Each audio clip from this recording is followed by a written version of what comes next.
श्री हर राय नमो कर जोरी नमो कर जोरी श्री हर कृष्ण मनाय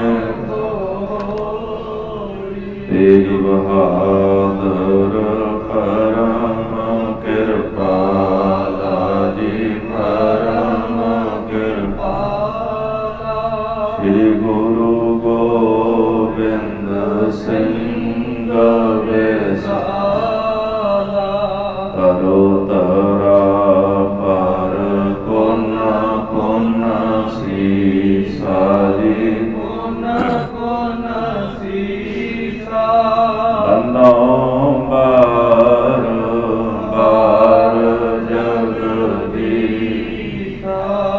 एक ओंकार सतगुरु तेह प्रसाद सच होए वाहेगुरु जी की फतेह है विघ्न विनाशन होए वाहेगुरु जी की फतेह है विघ्न विनाशन सोए। दोहरा वस्त्र बेभूषण देख शोभा आदर साथ बिठाए स्त्रियन के समुदाय में पुत्रन बात चलाए। वाहिगुरु जी का खालसा वाहिगुरु जी की फतेह। जुग हो जुग अटल चबर छतर तख्त के मालिक साहिबे कमाल सतगुरु धन धन श्री गुरु ग्रंथ साहिब जी महाराज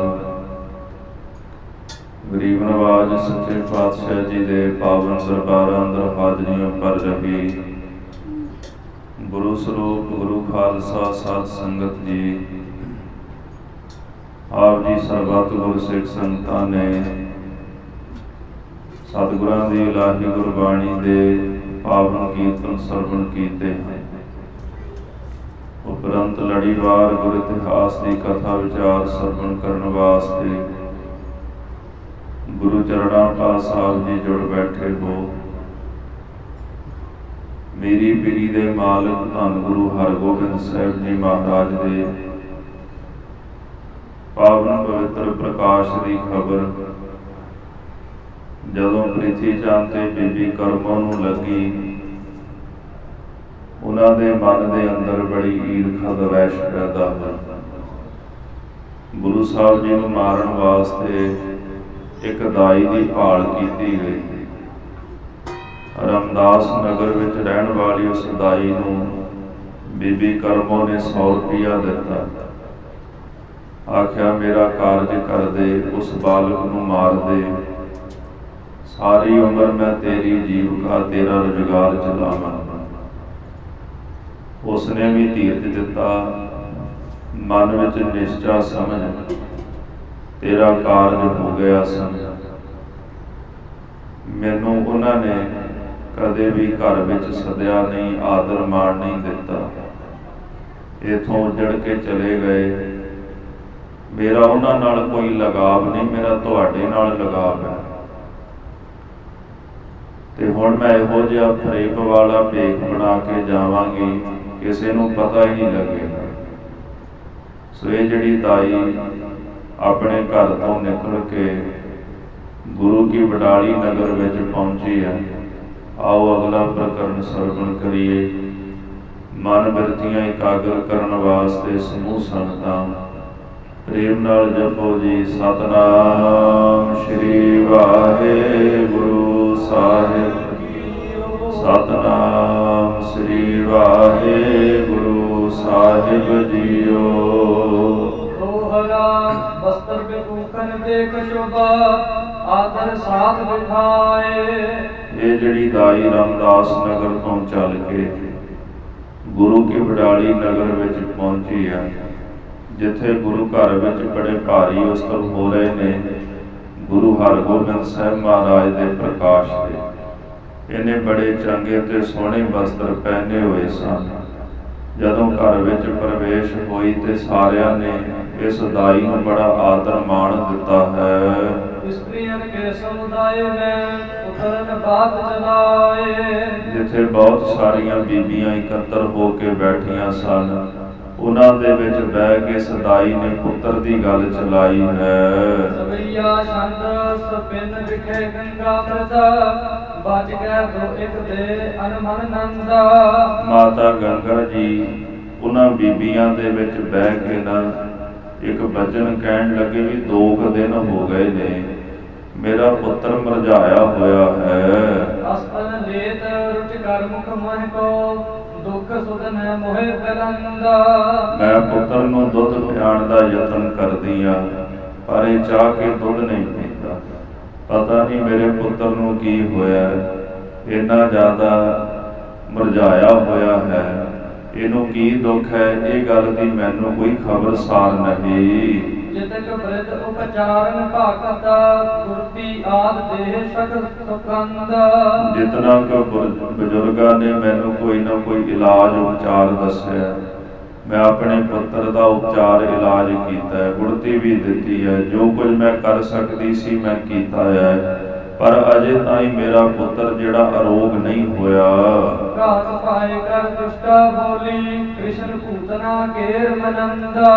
ਕਵੀ ਸੰਤੋਖ ਸਿੰਘ ਜੀ ਕਹਿੰਦੇ ਮੌਕਾ ਪਾ ਕੇ ਨਾ ਬੀਬੀ ਬੋਲ ਉੱਠੀ, ਜਿਹੜੀ ਦਾਈ ਗੁਰੂ ਹਰਗੋਬਿੰਦ ਸਾਹਿਬ ਨੂੰ ਮਾਰਨ ਵਾਸਤੇ ਆਈ।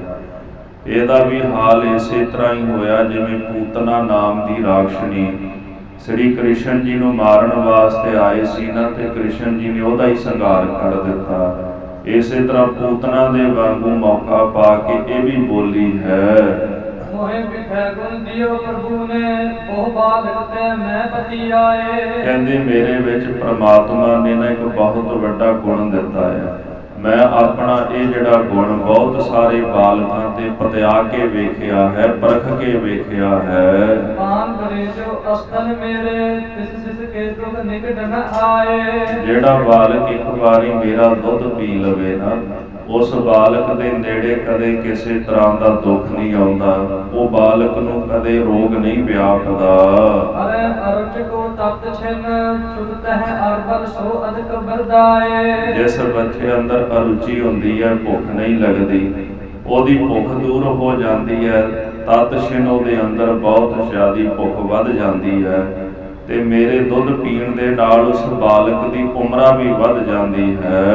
ਰਹਿ ਨਿਰੋਵਾ ਸੁਖ ਸੋਭੈ ਮੈਂ ਅਸ਼ੋਧ ਕੀ ਚਾਹੇ ਰਹਾਏ। ਆਪਣੀ ਉਮਰ ਵਿੱਚ ਉਹ ਬਾਲਕ ਸਦਾ ਨਿਰੋਗ ਰਹਿੰਦਾ, ਉਹਨੂੰ ਕਿਸੇ ਪ੍ਰਕਾਰ ਦਾ ਰੋਗ ਨਹੀਂ ਲੱਗਦਾ, ਤੇ ਸਾਰੀ ਉਮਰ ਕਿਸੇ ਪ੍ਰਕਾਰ ਦੀ ਔਸ਼ਧੀ ਦਵਾਈ ਦੀ ਚਾਹ ਵੀ ਨਹੀਂ ਰਹਿੰਦੀ। ਰਾਮਦਾਸ ਪੁਰ ਵਾਸ ਕੀ ਨਿਮੈ, ਜਬ ਕੇ ਤੁਮ ਆਏ ਇਸ ਥਾਏ। ਉਹ ਦਾਈ ਕਹਿਣ ਲੱਗੀ ਵੀ ਜਿਸ ਵਕਤ ਤੁਸੀਂ ਰਾਮਦਾਸ ਨਗਰ ਛੱਡ ਕੇ ਗੁਰੂ ਕੀ ਬਡਾਲੀ ਨਗਰ ਵਿੱਚ ਆਏ ਹੋ, ਉਸ ਸਮੇਂ ਤੋਂ ਮੈਂ ਗੁਰੂ ਕੀ ਨਗਰੀ ਰਾਮਦਾਸਪੁਰ ਵਿੱਚ ਆਪਣਾ ਵਾਸਾ ਕੀਤਾ ਹੈ। ਮਨ ਗੁਣ ਸੁਣ ਕੇ ਪ੍ਰਿਥੀ ਆਨੀ, ਸੁਤਵੰਤੀ ਦੀਏ ਸਭ ਡਿਗ ਆਏ। ਮੇਰੇ ਵਿੱਚ ਬੜੇ ਗੁਣ ਸਨ। ਜਦੋਂ ਬਾਬਾ ਪ੍ਰਿਥੀ ਚੰਦ ਨੂੰ ਪਤਾ ਲੱਗਿਆ ਨਾ ਮੇਰੇ ਗੁਣਾਂ ਦਾ, ਤੇ ਉਹ ਮੈਨੂੰ ਲੈ ਕੇ ਆਇਆ, ਕਹਿੰਦਾ ਵੀ ਸਾਡੀ ਨਗਰੀ ਰਾਮਦਾਸ ਨਗਰੀ ਵਿੱਚ ਤੂੰ ਰਹਿਣਾ ਕਰ। ਇੱਕ ਦੋਏ ਦਿਨ ਅਸਤਨ ਦੇ ਮੋਰੋ, ਰਾਜ ਗਵਾਏ ਗਮਨੀ ਸਮੁਦਾਏ। ਬਹੁਤ ਸਾਰੀਆਂ ਜਿਹੜੀਆਂ ਔਰਤਾਂ ਸਨ, ਉਹਨਾਂ ਦੇ ਪੁੱਤਰ ਨੂੰ ਕੋਈ ਨਾ ਕੋਈ ਰੋਗ ਲੱਗਿਆ ਹੋਇਆ ਸੀ। 1-2 ਦਿਨ ਮੈਂ ਉਹਨਾਂ ਦੇ ਪੁੱਤਰਾਂ ਨੂੰ ਦੁੱਧ ਪਿਆਇਆ, ਜਿਹਦੇ ਨਾਲ ਉਹਨਾਂ ਦੇ ਪੁੱਤਰਾਂ ਦਾ ਰੋਗ ਨਿਵਰਤ ਹੋ ਗਿਆ, ਤੇ ਖੁਸ਼ ਹੋ ਕੇ ਉਹ ਆਪਣੇ ਘਰ ਨੂੰ ਬੀਬੀਆਂ ਚਲੀਆਂ ਗਈਆਂ ਹਨ। ਭਾਗਵਾਨ ਕੇ ਮੈਂ ਚਲ ਜਾਵੋ, ਨਿਰਭਾਗਨ ਕੋ ਕਹਿ ਚਲ ਜਾਏ। ਉਹ ਦਾਈ ਕਹਿੰਦੀ ਜਿਹੜੇ ਭਾਗਾਂ ਵਾਲੇ ਨੇ ਉਹਨਾਂ ਦੇ ਘਰ ਦੇ ਵਿੱਚ ਮੈਂ ਚੱਲ ਕੇ ਜਾਂਦੀ ਆ, ਤੇ ਜਿਨ੍ਹਾਂ ਦੇ ਮਾੜੇ ਭਾਗ ਨੇ ਉਹਨਾਂ ਦੇ ਘਰ ਵਿੱਚ ਕੋਈ ਹੋਰ ਦਾਈ ਚੱਲ ਕੇ ਜਾਂਦੀ ਹੈ। ਅਦਕ ਚਾਹੇ ਕਰਤ ਮੇਰੇ ਆਈ, ਪੂਰੀ ਤੁਹਾਰੀ ਬਸੀ ਕਿਉ ਆਨ। ਮੇਰੇ ਹਿਰਦੇ ਵਿੱਚ ਬੜੀ ਚਾਹਨਾ ਸੀ, ਬੜਾ ਪਿਆਰ ਸੀਗਾ, ਇਸ ਕਰਕੇ ਮੈਂ ਤੁਹਾਡੇ ਘਰ ਦੇ ਵਿੱਚ ਚੱਲ ਕੇ ਆਈ ਹਾਂ। ਇਹ ਜਿਹੜੀ ਤੁਸੀਂ ਗੁਰੂ ਕੀ ਬਡਾਲੀ ਨਗਰੀ ਵਸਾਈ ਹੈ, ਇਸ ਨਗਰੀ ਵਿੱਚ ਤੁਹਾਡੀ ਸ਼ੋਭਾ ਨੂੰ ਸੁਣ ਕੇ ਮੈਂ ਪਹੁੰਚੀ ਹਾਂ। ਪਰਮੇਸ਼ਰ ਤੇ ਮੈਂ ਨਿਤ ਜਾਚੋ ਸੁਤਵੰਤੀ ਹੋਇਆ ਤੇ ਮਹਾਨ। ਇਹ ਦਾਈ ਕਹਿੰਦੀ ਮੈਂ ਪਰਮੇਸ਼ਰ ਕੋਲੋਂ ਹਮੇਸ਼ਾ ਇਹੀ ਮੰਗਦੀ ਆ ਕਿ ਹਰ ਇੱਕ ਇਸਤਰੀ ਜਿਹੜੀ ਸੁਤਵੰਤੀ ਹੋਵੇ, ਹਰ ਇੱਕ ਔਰਤ ਨੂੰ ਪੁੱਤਰ ਦੀ ਪ੍ਰਾਪਤੀ ਹੋਵੇ। ਇਸ ਵਿਦ ਕਰ ਗੁਜ਼ਾਰਨ ਕਰੋ ਸਤ ਦਰਬ ਸਹਿਤ ਪਾਵੋ ਸਨਮਾਨ। ਇਸ ਵਿਧੀ ਨਾਲ ਮੈਂ ਆਪਣਾ ਗੁਜ਼ਾਰਾ ਕਰਦੀ ਹਾਂ ਸੰਸਾਰ ਅੰਦਰ। ਜਦੋਂ ਵੀ ਕਿਸੇ ਦੇ ਘਰ ਦੇ ਵਿੱਚ ਜਾਂਦੀ ਆ ਮੈਨੂੰ ਧਨ ਮਾਇਆ ਦੀ ਪ੍ਰਾਪਤੀ ਹੁੰਦੀ, ਮੇਰਾ ਗੁਜ਼ਾਰਾ ਚੱਲਦਾ ਹੈ। ਜੀਵਨ ਜੋਗ ਪੁੱਤਰ ਇਹ ਤੇਰੋ ਮਚ ਕਛੋਰ ਮੈਂ ਦੀਜੈ ਆਨ। ਮਾਤਾ ਗੰਗਾ ਨੂੰ ਦਾਈ ਕਹਿਣ ਲੱਗੀ ਤੇਰਾ ਪੁੱਤਰ ਤਾਂ ਜੀਵਨ ਜੋਗਾ ਹੈ, ਇਹ ਪੁੱਤਰ ਲਿਆ ਤੂੰ ਮੇਰੀ ਗੋਦ ਵਿੱਚ ਦੇ ਦੇ, ਮੈਂ ਇਹਨੂੰ ਇੱਕ ਵਾਰੀ ਦੁੱਧ ਪਿਆ ਦੇਣੀ ਆ ਤੇ ਇਹ ਤੁਹਾਡਾ ਬਾਲਕ ਚਿਰੰਜੀਵੀ ਹੋਵੇਗਾ ਤੇ ਇਹਨੂੰ ਕਿਸੇ ਪ੍ਰਕਾਰ ਦਾ ਰੋਗ ਵੀ ਕਦੇ ਨਹੀਂ ਲੱਗੇਗਾ। ਜਿਸਤੇ ਸੁਣ ਸਭ ਤ੍ਰਿਯਨ ਸਰਾਹੀ ਬਸਨ ਕੇ ਭੂਖਨ ਸੁੰਦਰ ਹੈਰਾ। ਉੱਥੇ ਜਿੰਨੀਆਂ ਵੀ ਬੀਬੀਆਂ ਬੈਠੀਆਂ ਸਨ ਉਹਨਾਂ ਨੇ ਜਦੋਂ ਇਸ ਦਾਈ ਦੀਆਂ ਗੱਲਾਂ ਸੁਣੀਆਂ ਨਾ, ਸਾਰੀਆਂ ਬੀਬੀਆਂ ਉਹਦੀ ਸ਼ਲਾਘਾ ਕਰਨ ਲੱਗੀਆਂ, ਉਹਦੀ ਵਡਿਆਈ ਕਰਨ ਲੱਗੀਆਂ। ਉਹਨਾਂ ਨੇ ਵੇਖਿਆ ਵੀ ਉਹਦੇ ਬਸਤਰ ਬੜੇ ਸੁੰਦਰ ਸਨ, ਉਹਨੇ ਗਹਿਣੇ ਆਦਿਕ ਪਾਏ ਸਨ। ਹਰ ਕਿਸੇ ਨੂੰ ਵਿਸ਼ਵਾਸ ਹੋ ਗਿਆ ਵੀ ਵਾਕਿਆ ਹੀ ਇਹਦੇ ਵਿੱਚ ਬੜੇ ਗੁਣ ਹਨ। ਬਿਨ ਅਸ਼ੋਧ ਕੁਝ ਕੀ ਇਹ ਹਾਤਾ ਧੰਨ ਤੋਹੇ ਗੁਣ ਦੇਹੋ ਬਡੇਰਾ। ਬੀਬੀਆਂ ਕਹਿਣ ਲੱਗੀਆਂ ਉਸ ਦਾਈ ਨੂੰ ਵੀ ਤੂੰ ਤਾਂ ਧੰਤਾ ਦੇ ਯੋਗ ਹੈ, ਪਰਮੇਸ਼ਰ ਨੇ ਤੇਰੇ ਵਿੱਚ ਏਡਾ ਵੱਡਾ ਗੁਣ ਪਾਇਆ ਵੀ ਤੇਰਾ ਦੁੱਧ ਪੀ ਕੇ ਬੱਚਾ ਬਿਨਾਂ ਦਵਾਈ ਤੋਂ ਅਰੋਗ ਹੋ ਜਾਂਦਾ, ਉਹਦੇ ਸਾਰੇ ਰੋਗ ਮਿਟ ਜਾਂਦੇ ਨੇ। ਇਹ ਜਿਹੜਾ ਗੁਣ ਹਰ ਕਿਸੇ ਵਿੱਚ ਨਹੀਂ ਹੋਇਆ ਕਰਦਾ। ਮਰਜੀ ਸਭਨਾ ਰੰਗੀ ਲਾਕਰ ਮਾਤ ਗੰਗ ਦਸ ਮਾਏ ਕਨੇਰਾ। ਮਾਤਾ ਗੰਗਾ ਜੀ ਨੇ ਜਦੋਂ ਵੇਖਿਆ ਵੀ ਸਾਰੀਆਂ ਔਰਤਾਂ ਹਾਮੀ ਭਰਨ ਲੱਗ ਪਈਆਂ ਵੀ ਵਾਕਿਆ ਇਸ ਦਾਈ ਵਿੱਚ ਕੋਈ ਨਾ ਕੋਈ ਗੁਣ ਹੋਵੇਗਾ, ਸਾਰੀ ਬੀਬੀਆਂ ਦੀ ਮਰਜ਼ੀ ਜਾਣ ਕੇ ਮਾਤਾ ਗੰਗਾ ਜੀ ਮਨ ਹੀ ਮਨ ਬੜੇ ਬਿਸਮਾਦ ਹੋਏ ਹਨ। ਜੀਓ ਪੁੱਤਰ ਤਿਸ ਗੋਦ ਪ੍ਰਮੋਦਾਤਾ ਦੁਸ਼ਟ ਜੀ ਆਨੰਦ ਕੋ ਸ਼ਮਸ਼ੇਰਾ। ਜਿਹੜੇ ਗੁਰੂ ਹਰਗੋਬਿੰਦ ਸਾਹਿਬ ਜੀ ਮਹਾਰਾਜ ਦੁਸ਼ਟਾਂ ਵਾਸਤੇ ਨਾ ਸ਼ੇਰ ਦੇ ਸਮਾਨ ਨੇ, ਐਸੇ ਬਲਕਾਰੀ ਯੋਧੇ ਗੁਰੂ ਹਰਗੋਬਿੰਦ ਸਾਹਿਬ ਜੀ ਗਰੀਬ ਨਵਾਜ ਨੂੰ ਮਾਤਾ ਗੰਗਾ ਜੀ ਨੇ ਉਸ ਦਾਈ ਦੀ ਗੋਦ ਵਿੱਚ ਦੇ ਦਿੱਤਾ ਹੈ। ਸ੍ਰੀ ਗੁਰੂ ਹਰਗੋਬਿੰਦ ਚਿਤ ਜਾਨੀ ਗੁਰੂਰ ਜੋ ਕਰਮਾ ਆਵੇ ਨਾਰਾ। ਗੁਰੂ ਹਰਗੋਬਿੰਦ ਸਾਹਿਬ ਜੀ ਮਹਾਰਾਜ ਆਪਣੇ ਚਿੱਤ ਵਿੱਚ ਜਾਣ ਗਏ ਵੀ ਇਹ ਕਰੂਰ ਕਰਮਾਂ ਨੂੰ ਕਰਨ ਵਾਲੀ ਜਿਹੜੀ ਨਾਰ ਇਸਤਰੀ ਹੈ ਇੱਥੇ ਅੱਜ ਸਾਡੇ ਘਰ ਵਿੱਚ ਚੱਲ ਕੇ ਆਈ ਹੈ। ਤਿੰਨ ਚਾਰਕ ਤੇ ਅਨਮਨ ਹੋਏ ਜਿਸ ਤੇ ਮਾਤ ਚਿੰਤ ਲੈ ਧਾਰ। ਸਤਿਗੁਰੂ ਵਿਚਾਰਦੇ ਨੇ ਵੀ 4 ਦਿਨਾਂ ਤੋਂ ਅਸੀਂ ਅਨਮਨ ਜੇ ਹੋ ਗਏ ਹਾਂ, ਸਾਡਾ ਮਨ ਮੁਰਝਾ ਗਿਆ, ਜਿਸ ਕਰਕੇ ਸਾਡੀ ਮਾਂ ਵੀ ਚਿੰਤਾ ਵਿੱਚ ਪੈ ਗਈ ਵੀ ਪਤਾ ਨਹੀਂ ਸਾਡੇ ਪੁੱਤਰ ਨੂੰ ਕੀ ਹੋ ਗਿਆ। ਇਸ ਵਾਸਤੇ ਉਹਨਾਂ ਨੇ ਸਾਨੂੰ ਇਸ ਦਾਈ ਦੇ ਹਵਾਲੇ ਕਰ ਦਿੱਤਾ ਹੈ। ਤਾਏ ਛੰਦ ਕਹੇਗੀ ਰੁਚ ਕਰ ਯਾਤੇ ਪੁਰਖ ਵਿਧੀ ਸੁਧਾਰ। ਸਤਿਗੁਰੂ ਜਾਣਦੇ ਸਨ ਵੀ ਦਾਈ ਦੀ ਗੋਦ ਵਿੱਚ ਮਾਤਾ ਜੀ ਮੈਨੂੰ ਜ਼ਰੂਰ ਦੇਣਗੇ ਤੇ ਸ੍ਰੀ ਗੁਰੂ ਹਰਗੋਬਿੰਦ ਸਾਹਿਬ ਸੱਚੇ ਪਾਤਸ਼ਾਹ ਨੇ ਵਿਚਾਰ ਆਪਣੇ ਹਿਰਦੇ ਵਿੱਚ ਪਹਿਲਾਂ ਹੀ ਕਰ ਲਈ ਹੈ। ਦੁਸ਼ਟਨ ਕੇ ਨਾ ਸੰਕੋ ਮੰਤਨ ਸਿਸ ਸਰੂਪ ਤੇ ਕਰੀ ਸੁਕਾਰ। ਸਤਿਗੁਰੂ ਕਹਿੰਦੇ ਵੀ ਦੁਸ਼ਟਾਂ ਦਾ ਸੰਘਾਰ ਕਰਨ ਵਾਸਤੇ ਹੀ ਮੇਰਾ ਸਰੀਰ ਸੰਸਾਰ ਵਿੱਚ ਪ੍ਰਗਟ ਹੋਇਆ, ਵੈਰੀਆਂ ਦਾ ਪਾਪੀਆਂ ਦਾ ਸੰਸਾਰ ਤੋਂ ਨਾਸ਼ ਕਰਨ ਵਾਸਤੇ ਹੀ ਪਰਮੇਸ਼ਰ ਨੇ ਮੈਨੂੰ ਇਸ ਸਰੀਰ ਦੀ ਦਾਤ ਬਖਸ਼ਿਸ਼ ਕੀਤੀ ਹੈ ਤੇ ਇਹਦੀ ਸ਼ੁਰੂਆਤ ਅਸੀਂ ਅੱਜ ਛੋਟੇ ਸਰੂਪ ਤੋਂ ਹੀ ਸ਼ੁਰੂ ਕਰ ਦਿਆਂਗੇ। ਤਾਏ ਉਸ਼ੰਗ ਗਏ ਹੋਏ ਚੰਚਲ ਇਤ ਉਤ ਮੁਕਰ ਅੰਗ ਚਲੰਤ। ਜਿਹੜੀ ਉਹ ਦਾਈ ਸੀ ਉਹਨੇ ਛੇਤੀ ਨਾਲ ਗੁਰੂ ਹਰਗੋਬਿੰਦ ਸਾਹਿਬ ਮਹਾਰਾਜ ਨੂੰ ਪਕੜਿਆ ਤੇ 6ਵੇਂ ਪਾਤਸ਼ਾਹ ਜੀ ਨੇ ਇੱਧਰ ਉੱਧਰ ਆਪਣਾ ਮੂੰਹ ਕਰਨਾ ਸ਼ੁਰੂ ਕਰ ਦਿੱਤਾ, ਹੱਥ ਪੈਰ ਮਾਰਨੇ ਸ਼ੁਰੂ ਕਰ ਦਿੱਤੇ ਹਨ। ਕਰ ਮੋਹਰ ਡਿਕੇ ਤੈ ਨੂਰੀ ਦੇਤ ਮੁਦਰ ਛਲਵੰਤ।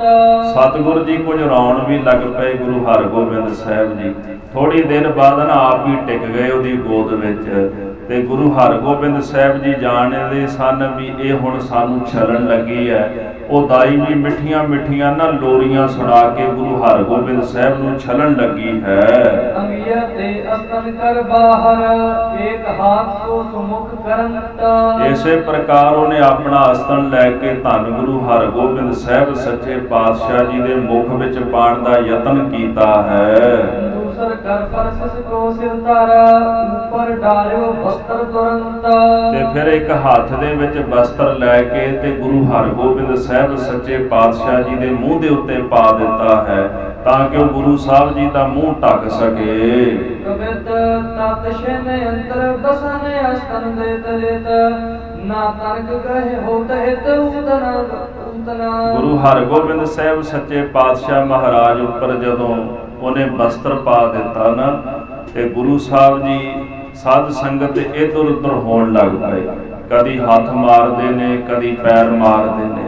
ਉਹ ਦਾਈ ਜ਼ਬਰਦਸਤੀ ਆਪਣਾ ਅਸਤਨ ਮਹਾਰਾਜ ਦੇ ਮੁਖ ਵਿੱਚ ਪਾਉਣ ਦਾ ਯਤਨ ਕਰਦੀ ਹੈ, ਪਰ ਗੁਰੂ ਜੀ ਤਨਕ ਮਾਤਰ ਵੀ ਉਹਨੂੰ ਆਪਣੇ ਨੇੜੇ ਨਹੀਂ ਆਉਣ ਦਿੰਦੇ।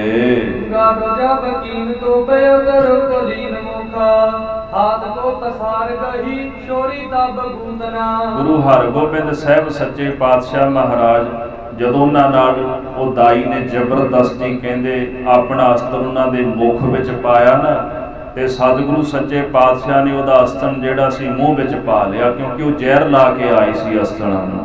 ਤੇ ਕਹਿੰਦੇ ਮੁਖ ਦੇ ਵਿੱਚ ਅਸਤਨ ਪਾ ਕੇ ਨਾ ਜ਼ੋਰ ਦੇ ਨਾਲ ਗੁਰੂ ਸਾਹਿਬ ਨੇ ਆਪਣੇ ਮੁਖ ਨਾਲ ਉਹਦਾ ਅਸਤਨ ਦਬਾ ਦਿੱਤਾ ਤੇ ਦੂਜਾ ਆਪਣਾ ਹੱਥ ਪਸਾਰ ਕੇ ਉਹਦੀ ਗੁੱਤ ਜਿਹੜੀ ਸੀ ਆਪਣੇ ਹੱਥ ਵਿੱਚ ਫੜ ਲਈ ਹੈ। ਦੂਜੇ ਹੱਥ ਸਾਥ ਗਇਓ ਦੂਜੇ ਕਾ ਚਤ੍ਰਿਡਕਾਰ ਕੋਟੀ ਕ੍ਰਿਤ ਹੈ ਦਿਆਈ ਲਾਗੇ ਲੋਭ ਭੂਤਨਾ। ਇੱਕ ਹੱਥ ਦੇ ਵਿੱਚ ਉਹਦੀ ਗੁੱਤ ਫੜ ਲਈ ਤੇ ਇਸੇ ਤਰ੍ਹਾਂ ਇੱਕ ਅਸਤਨ ਮੁਖ ਵਿੱਚ ਪਾ ਲਿਆ ਤੇ ਦੂਜੇ ਹੱਥ ਦੇ ਨਾਲ ਉਹਦਾ ਦੂਜਾ ਅਸਤਨ ਪਕੜ ਲਿਆ ਗੁਰੂ ਸਾਹਿਬ ਨੇ। ਸਤਿਗੁਰੂ ਜਾਣਦੇ ਸਨ ਕਿ ਇਹ ਬੀਬੀ ਖੋਟੀ ਕਾਰ ਕਰਨ ਵਾਸਤੇ ਸਾਡੇ ਪਾਸ ਆਈ ਹੈ। ਲਾਗੇ ਲੋਭ ਭੂਤਨਾ, ਜਿਹਨੂੰ ਲੋਭ ਦਾ ਭੂਤ ਚਿੰਬੜਿਆ ਹੋਇਆ, ਮਾਇਆ ਦੇ ਲਾਲਚ ਦੀ ਖਾਤਰ, 2 ਟਕਿਆਂ ਦੀ ਖਾਤਰ ਇਹ ਸਾਨੂੰ ਮਾਰਨ ਵਾਸਤੇ ਆ ਗਈ ਹੈ। ਜਾ ਕੋ ਮਨ ਭੂਤਨਾ ਲਗਿਓ ਪੁਰਸ਼ ਭੂਤਨਾ ਜਿਸ ਕੇ ਧੀਰ ਭੂਤਨਾ ਸੰਗਾਰੀ ਸਭ ਭੂਤਨਾ। ਗੁਰੂ ਹਰਗੋਬਿੰਦ ਸਾਹਿਬ ਜੀ ਜਾਣਦੇ ਸਨ ਵੀ ਇਹਦਾ ਮਨ ਪਵਿੱਤਰ ਨਹੀਂ। ਗੁਰੂ ਕੇ ਸੁਪੁੱਤਰ ਗੁਰੂ ਅਰਜਨ ਦੇਵ ਸਾਹਿਬ ਜੀ ਦੇ ਲਾਇਕ ਸੁਪੁੱਤਰ ਗੁਰੂ ਹਰਗੋਬਿੰਦ ਸਾਹਿਬ ਸੱਚੇ ਪਾਤਸ਼ਾਹ ਜੀ ਜਾਣ ਗਏ। ਹੁਣ ਇਹਦਾ ਵੀ ਸੰਘਾਰ ਇਸੇ ਤਰ੍ਹਾਂ ਹੀ ਕਰਨ ਲੱਗੇ ਨੇ ਜਿਵੇਂ ਕ੍ਰਿਸ਼ਨ ਜੀ ਨੇ ਪੂਤਨਾ ਦਾ ਸੰਘਾਰ ਕੀਤਾ, ਉਹਦਾ ਨਾਸ਼ ਕੀਤਾ ਹੈ। ਗਾਡੇ ਅੰਗ ਪੀਰ ਕਰ ਗਾਡੀ ਔਰ ਪੀਰ ਕਰ ਪ੍ਰਾਨ ਤੇ ਸਰੀਰ ਕਰ ਪਿੰਮੈ ਜਲੀਨੀਆਂ। ਸ੍ਰੀ ਗੁਰੂ ਹਰਗੋਬਿੰਦ ਸਾਹਿਬ ਸੱਚੇ ਪਾਤਸ਼ਾਹ ਜੀ ਨੇ ਇਹਨੇ ਘੁੱਟ ਕੇ ਉਹਦੇ ਸਰੀਰ ਦੇ ਅੰਗ ਪਕੜ ਲਏ, ਇੱਕ ਪਾਸੇ ਉਹਦੀ ਗੁੱਤ ਖਿੱਚ ਦਿੱਤੀ ਤੇ ਉਹਦੀ ਜਿਹੜੀ ਆਤਮਾ ਸੀ ਨਾ ਉਹ ਸਰੀਰ ਵਿੱਚੋਂ ਪ੍ਰਾਣ ਕੱਢ ਕੇ ਤੇ ਸਰੀਰ ਨਾਲੋਂ ਵੱਖਰੀ ਕਰ ਦਿੱਤੀ ਹੈ। ਕਵੀ ਸਾਹਿਬ ਜੀ ਨੇ ਪਿੱਛੇ ਬਚਨ ਲਿਖਿਆ ਕਿ ਗੁਰੂ ਹਰਗੋਬਿੰਦ ਸਾਹਿਬ ਜੀ ਮਹਾਰਾਜ ਸੋਚਦੇ ਵੀ ਮੇਰਾ ਤਾਂ ਪ੍ਰਕਾਸ਼ ਹੀ ਦੁਸ਼ਟਾਂ ਦਾ ਖਾਤਮਾ ਕਰਨ ਵਾਸਤੇ ਹੋਇਆ ਤੇ ਕਿਉਂ ਨਾ ਇਹਦੀ ਸ਼ੁਰੂਆਤ ਜਿਹੜੀ ਬਚਪਨ ਤੋਂ ਹੀ ਕਰ ਦਿੱਤੀ ਜਾਏ। ਗੁਰੂ ਹਰਗੋਬਿੰਦ ਸਾਹਿਬ ਜੀ ਨੇ ਇਹਦੀ ਸ਼ੁਰੂਆਤ ਹੀ ਆਪਣੇ ਬਚਪਨ ਤੋਂ ਕਰ ਦਿੱਤੀ। ਇੱਕ ਹੱਥ ਦੇ ਨਾਲ ਗੁੱਤ ਖਿੱਚੀ, ਦੂਜੇ ਹੱਥ ਨਾਲ ਉਹਦੇ ਸਰੀਰ ਦੇ ਅੰਗ ਘੁੱਟ ਕੇ ਪਕੜੇ ਨੇ ਸਤਿਗੁਰਾਂ ਨੇ। ਉਹਦੇ ਪ੍ਰਾਣ ਜਿਹੜੇ ਸਰੀਰ ਵਿੱਚੋਂ ਕੱਢ ਕੇ ਤੇ ਆਤਮਾ ਸਰੀਰ ਨਾਲੋਂ ਵੱਖਰੀ ਕੱਢ ਕੇ ਆਪਣੇ ਵਿੱਚ ਲੀਨ ਕਰ ਲਈ, ਆਪਣੇ ਵਿੱਚ ਅਭੇਦ ਕਰ ਲਈ ਹੈ। ਜੈਸੇ ਬੋਲ ਤੀਰ ਤੇ ਗਿਲਾਲ ਕੋ ਸੁਫੂਕ ਨਾਲ ਖੈਂਚ ਰੇਤ ਬਾਲਕ ਸੁਭਾਏ ਕਹੀ ਕੀਨੀਆਂ। ਕਵੀ ਜੀ ਕਹਿੰਦੇ ਜਿਵੇਂ ਪਤਲਾ ਜਿਹਾ ਤੀਲਾ ਹੁੰਦਾ ਹੈ ਨਾ, ਬੱਚੇ ਉਸ ਤੀਲੇ ਵਿੱਚੋਂ ਫੂਕ ਮਾਰ ਕੇ ਨਾ ਤੇ ਉਹਦੇ ਵਿੱਚੋਂ ਪਾਣੀ ਖਿੱਚ ਲੈਂਦੇ ਨੇ। ਜਿਵੇਂ ਪਾਈਪ ਹੁੰਦਾ ਨਾ, ਪਤਲਾ ਜਿਹਾ ਨਲਕੀ ਹੁੰਦੀ ਹੈ, ਉਹਦੇ ਵਿੱਚੋਂ ਫੂਕ ਮਾਰ ਕੇ ਤੇ ਪਾਣੀ ਖਿੱਚ ਲਈਦਾ। ਇਸੇ ਤਰ੍ਹਾਂ ਗੁਰੂ ਹਰਗੋਬਿੰਦ ਸਾਹਿਬ ਜੀ ਨੇ ਉਸ ਦਾਈ ਦੀ ਆਤਮਾ ਖਿੱਚ ਕੇ ਆਪਣੇ ਵਿੱਚ ਅਭੇਦ ਕਰ ਲਈ ਹੈ। ਹਾਏ ਹਾਏ ਬੋਲਤੀ ਬਿਆਲ ਹੈ ਵਿਸਾਲ ਵਾਲਾ ਸ਼ੋਰੇ ਅਬ ਮੋਹਿ ਕੋ ਪ੍ਰਤਾਪ ਜਿਤ ਜੀਨੀਆਂ।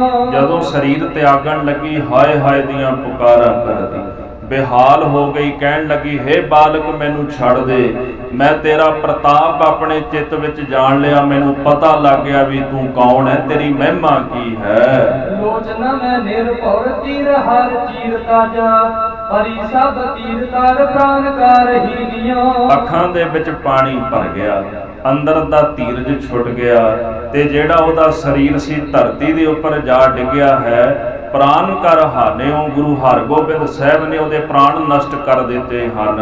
ਭੂਪਤੀ ਪੁਕਾਰ ਬਿਸੰਬਰ ਹੈ ਪਸਾਰੇ ਅੰਗ ਪਰੀ ਮ੍ਰਿਤ ਪਈ ਤੇ ਕਰੀ ਕਰੇ ਪਰਤ ਜਾਣਾ। ਧਰਤੀ ਦੇ ਉੱਪਰ ਜਾ ਕੇ ਡਿੱਗ ਪਈ, ਅੰਗ ਪਸਾਰ ਕੇ ਸਰੀਰ ਜਿਹੜਾ ਸੀ ਮਰਦਾ ਹੋ ਗਿਆ ਤੇ ਅੱਖਾਂ ਖੁੱਲੀਆਂ ਹੋਈਆਂ ਨੇ। ਮੰਨ ਲਓ ਜਿਵੇਂ ਉਹਦੀਆਂ ਅੱਖਾਂ ਦੀਆਂ ਪੁਤਲੀਆਂ ਵਿੱਚੋਂ ਬਾਹਰ ਆਉਂਦੀਆਂ ਹੋਵਣ। ਮੁਖ ਤੇ ਚਗੂਰ ਜਾਤ ਪੀਰ ਗਈ ਗਾਤ ਪਇ ਉਤਪਾਤ ਹੇਰ ਨਾਰੀ ਬਿਸਮਾਈ ਮਨ। ਕਹਿੰਦੇ ਉਹ ਅਸਤਨਾ ਨੂੰ ਜ਼ਹਿਰ ਲਾ ਕੇ ਆਈ ਸੀ, ਉਹ ਜ਼ਹਿਰ ਆਪ ਨੂੰ ਹੀ ਚੜ ਗਿਆ ਉਹਨੂੰ। ਪੀਰੀ ਪਰ ਗਈ ਗਾਤ, ਉਹਦਾ ਸਰੀਰ ਪੀਲੇ ਰੰਗ ਦਾ ਹੋ ਗਿਆ।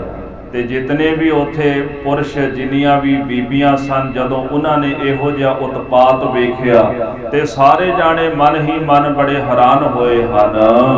ਬੈਠੀ ਸਭੇ ਨ ਮਲਿਓ ਜਿਸ ਤਰਾਸ ਉਪਜਿਓ ਤਜੀਦਾਰ ਜਹਾਂ ਪਰਿਓ ਤਨ।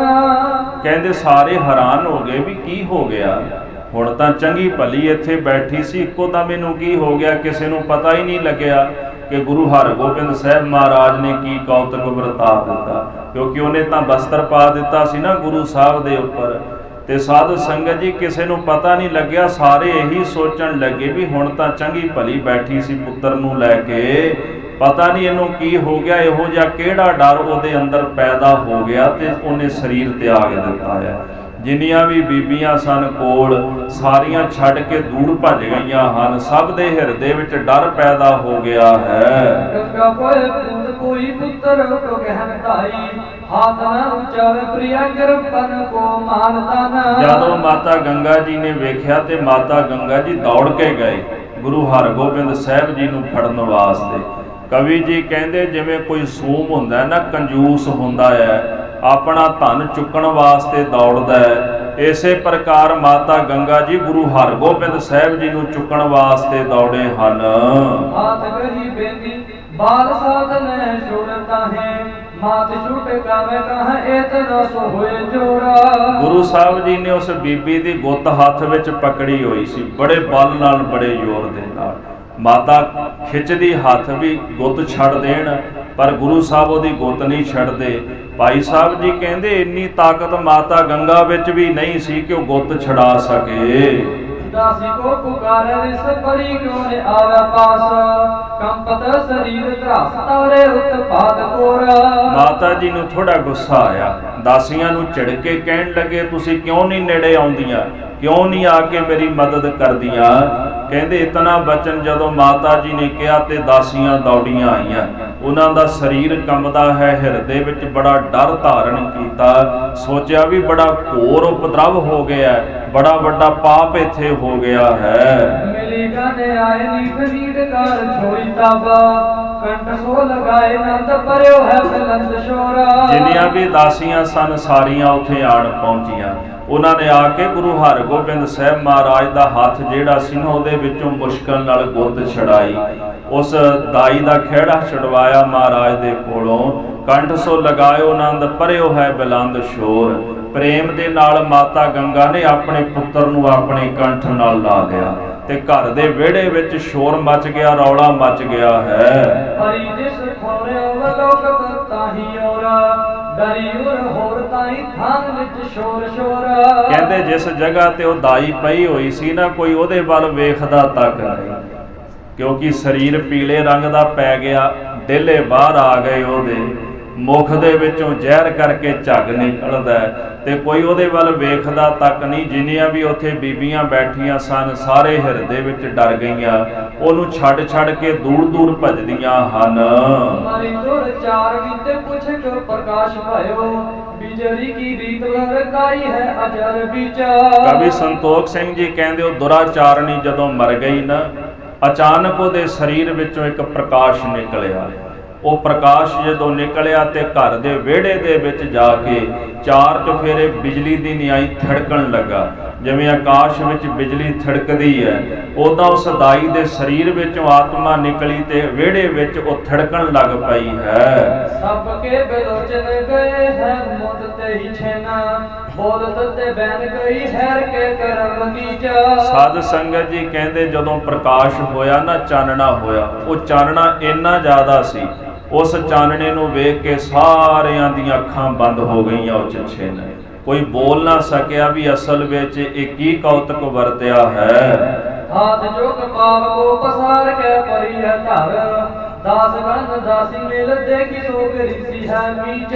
ਸਾਧ ਸੰਗਤ ਜੀ, ਉਹ ਜਿਹੜੀ ਦਾਈ ਹੱਥ ਪੈਰ ਪਸਾਰ ਕੇ ਧਰਤੀ ਤੇ ਲੰਮੀ ਪਈ ਹੋਈ ਹੈ, ਜਿਤਨੇ ਵੀ ਦਾਸ ਜਿੰਨੀਆਂ ਵੀ ਦਾਸੀਆਂ ਨੇ, ਸਾਰੇ ਜਾਣੇ ਮਿਲ ਕੇ ਵੇਖਦੇ ਨੇ ਕਿ ਇਹਨੂੰ ਮੌਤ ਨੇ ਗਰਸ ਲਿਆ।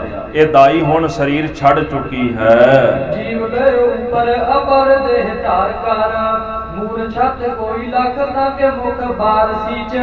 ਉਹਦੀ ਜੀਵ ਆਤਮਾ ਜਿਹੜੀ ਸਰੀਰ ਵਿੱਚੋਂ ਨਿਕਲ ਗਈ, ਉਹਨੇ ਹੋਰ ਰੂਪ ਧਾਰਨ ਕਰ ਲਿਆ। ਜਿਹੜੇ ਦਾਸ ਸਨ ਉਹ ਜਲ ਲੈ ਕੇ ਆਏ, ਉਹਨਾਂ ਨੇ ਲਿਆ ਕੇ ਦਾਸੀ ਦੇ ਮੂੰਹ ਵਿੱਚ ਦਲ ਪਾਇਆ ਵੀ ਸ਼ਾਇਦ ਕਿਤੇ ਜੀਵਦੀ ਨਾ ਹੋਵੇ, ਬੇਹੋਸ਼ ਹੋਈ ਹੋਵੇ, ਪਰ ਉਹਨਾਂ ਨੂੰ ਨਹੀਂ ਸੀ ਪਤਾ ਵੀ ਇਹ ਆਪਣਾ ਸਰੀਰ ਛੱਡ ਚੁੱਕੀ ਹੈ।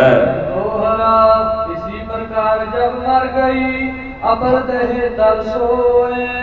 ਇਸ ਪ੍ਰਕਾਰ ਜਦੋਂ ਦਾਈ ਮਰ ਗਈ, ਉਹਨੇ ਆਪਣਾ ਹੋਰ ਜਿਹੜਾ ਸਰੀਰ ਆ ਉਹ ਧਾਰਨ ਕਰ ਲਿਆ, ਪ੍ਰਕਾਸ਼ ਰੂਪ ਹੋ ਗਈ। ਜਿਹੜੀ ਜੀਵ ਆਤਮਾ ਹੈ, ਗੁਰੂ ਹਰਗੋਬਿੰਦ ਸਾਹਿਬ ਜੀ ਨੇ ਉਸ ਦਾਈ ਦੇ ਸਰੀਰ ਨਾਲੋਂ ਵੱਖਰੀ ਕਰ ਦਿੱਤੀ ਹੈ। ਸ਼ਬ ਆਕਾਸ਼ ਮੈਂ ਵੇਦ ਨਿਜ ਪੰਥ ਸੁਨਤ ਸਭ ਕੋਏ। ਉਹ ਜਿਹੜੀ ਜੀਵ ਆਤਮਾ ਸਰੀਰ ਵਿੱਚੋਂ ਬਾਹਰ ਨਿਕਲੀ, ਆਕਾਸ਼ ਦੇ ਵਿੱਚ ਛਪ ਕੇ ਉਹਨੇ ਆਪਣਾ ਸਾਰਾ ਭੇਦ ਦੱਸਿਆ।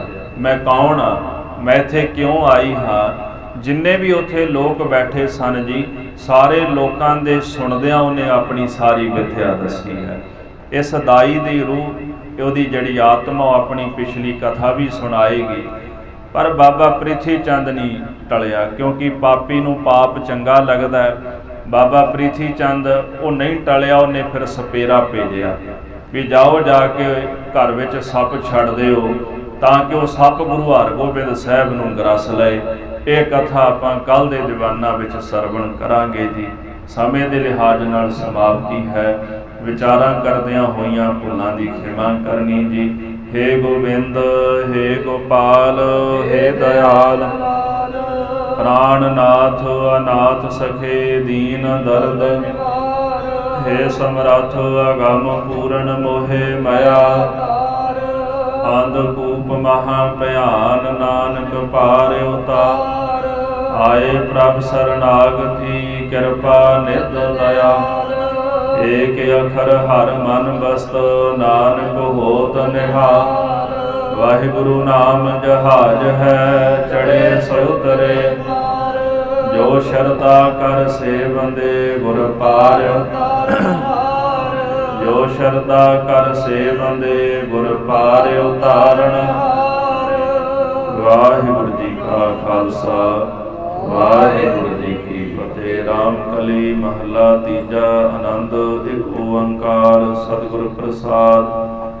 ਆਨੰਦ ਭਇਆ ਮੇਰੀ ਮਾਏ, ਸਤਿਗੁਰੂ ਮੈਂ ਪਾਇਆ, ਸਤਿਗੁਰ ਤਾਂ ਪਾਇਆ ਸਹਿਜ ਸੇਤੀ, ਮਨ ਵਜੀਆਂ ਵਧਾਈਆਂ।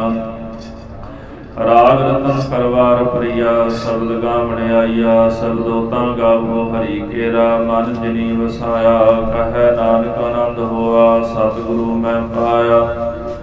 ਹੇ ਮਨ ਮੇਰਿਆ ਤੂੰ ਸਦਾ ਰਹੋ ਹਰ ਨਾਲੇ, ਹਰ ਨਾਲ ਰਹੋ ਤੂੰ ਮਨ ਮੇਰੇ, ਦੁਖ ਸਭ ਵਿਸਾਰਣਾ, ਅੰਗੀਕਾਰ ਹੋ ਕਰੇ ਤੇਰਾ ਕਾਰਜ ਸਭ ਸਵਾਰਨਾ, ਸਭਨਾ ਗੱਲਾਂ ਸਮਰੱਥ ਸੁਆਮੀ, ਸੋ ਕਿਉ ਮਨਹੁ ਵਿਸਾਰੇ, ਕਹੈ ਨਾਨਕ ਮਨ ਮੇਰੇ, ਸਦਾ ਰਹੋ ਹਰ ਨਾਲੇ, ਸਾਚੇ ਸਾਹਿਬਾ ਕਿਆ ਨਾਹੀ ਘਰ ਤੇਰਾ, ਘਰ ਤਾਂ ਤੇਰਾ ਸਭ ਕਿਛ ਹੈ, ਜਿਸ ਦੇਹ ਸੋ ਪਾਵੇ, ਸਦਾ ਸਿਫਤ ਸਲਾਹ ਤੇਰੀ, ਨਾਮ ਮਨ ਵਸਾਵੇ, ਨਾਮ ਜਿਨ ਕੈ ਮਨ ਵਸਿਆ, ਵਾਜੇ ਸ਼ਬਦ ਕਨੇਰੇ, ਕਹੈ ਨਾਨਕ ਸੱਚੇ ਸਾਹਿਬ ਕਿਆ ਨਾਹੀ ਘਰ ਤੇਰਾ, ਸਾਚਾ ਨਾਮ ਮੇਰਾ ਆਧਾਰੋ, ਸਾਚ ਨਾਮ ਆਧਾਰ ਮੇਰਾ, ਜਨ ਭੁੱਖਾ ਸਭ ਗਵਾਈਆ, ਕਰ ਸ਼ਾਂਤ ਸੁਖ ਮਨ ਆਏ ਵਸਿਆ, ਜਿਨੀ ਇੱਛਾ ਸਭ ਪੁਜਾਈਆ, ਸਦਾ ਕੁਰਬਾਨ ਕੀਤਾ ਗੁਰ ਬਿਟ ਹੋ, ਜਿਸ ਦੀ ਆਗੇ ਵਡਿਆਈਆ, ਕਹੈ ਨਾਨਕ ਸੁਣੋ ਸੰਤੋ, ਸਭ ਧਰੋ ਪਿਆਰੋ, ਸਾਚਾ ਨਾਮ ਮੇਰਾ ਆਧਾਰੋ, ਵਾਜੇ ਪੰਜ ਸ਼ਬਦ ਤਿਤ ਘਰ ਸੁਭਾਗੈ, ਘਰ ਸੁਭਾਗੈ ਸ਼ਬਦ ਵਾਜੇ, ਕਲਾ ਜਿਤ ਕਰ ਧਾਰਿਆ, ਪੰਜ ਦੂਤ ਤਦ ਵਸ ਕੀਤੇ, ਕਾਲ ਕੰਟਕ ਮਾਰਿਆ, ਤੁਰ ਕਰਮ ਪਾਇਆ ਤੁਧ ਜਿਨ ਕੋ, ਸੇ ਨਾਮ ਹਰਿ ਕੈ ਲਾਗੇ, ਕਹੈ ਨਾਨਕ ਤੈ ਸੁਖ ਹੋਆ, ਤਿਤ ਘਰ ਅਨਹਦ ਵਾਜੇ, ਅਨੰਦ ਸੁਣੋ ਬੜ ਭਾਗੀ ਹੋ, ਸਗਲ ਮਨੋਰਥ ਪੂਰੇ, ਪਾਰ ਬ੍ਰਹਮ ਪ੍ਰਭ ਪਾਇਆ, ਉਤਰੇ ਸਗਲ ਵਿਸੂਰੇ, ਦੁਖ ਰੋਗ ਸੰਤਾਪ ਉਤਰੇ, ਸੁਣੀ ਸੱਚੀ ਬਾਣੀ, ਸੰਤ ਸਾਜਨ ਭਏ ਸਰਸੇ, ਪੂਰੇ ਗੁਰ ਤੇ ਜਾਣੀ। ਸੁਣਦੇ ਪੁਨੀਤ ਕਹਦੇ ਪਵਿੱਤ, ਸਤਿਗੁਰ ਰਹਿਆ ਭਰਪੂਰੇ, ਬਿਨਵੰਤ ਨਾਨਕ ਗੁਰ ਚਰਨ ਲਾਗੇ, ਵਾਜੇ ਅਨਹਦ ਤੂਰੇ। ਸਲੋਕ ਪਵਨ ਗੁਰੂ ਪਾਣੀ ਪਿਤਾ, ਮਾਤਾ ਧਰਤ ਮਹਤ, ਦਿਵਸ ਰਾਤ ਦੋਇ ਦਾਈ, ਦਾਇਆ ਖੇਲੇ ਸਗਲ ਜਗਤ। ਚੰਗਿਆਈਆ ਬੁਰਿਆਈਆ, ਵਾਜੈ ਧਰਮ ਹਦੂਰ, ਕਰਮੀ ਆਪੋ ਆਪਣੀ, ਕੇ ਨੇੜੇ ਕੇ ਦੂਰ। ਜਿਨੀ ਨਾਮ ਧਿਆਇਆ, ਗਏ ਮਸ਼ਕਤ ਕਾਲ, ਨਾਨਕ ਤੇ ਮੁਖ ਉਜਲੇ, ਖੇਤੀ ਛੁਟੀ ਨਾਲ। ਜਿਨੀ ਨਾਮ ਧਿਆਇਆ, ਗਏ ਮਸ਼ਕਤ ਕਾਲ, ਨਾਨਕ ਤੇ ਮੁਖ ਉਜਲੇ, ਖੇਤੀ ਛੁਟੀ ਨਾਲ।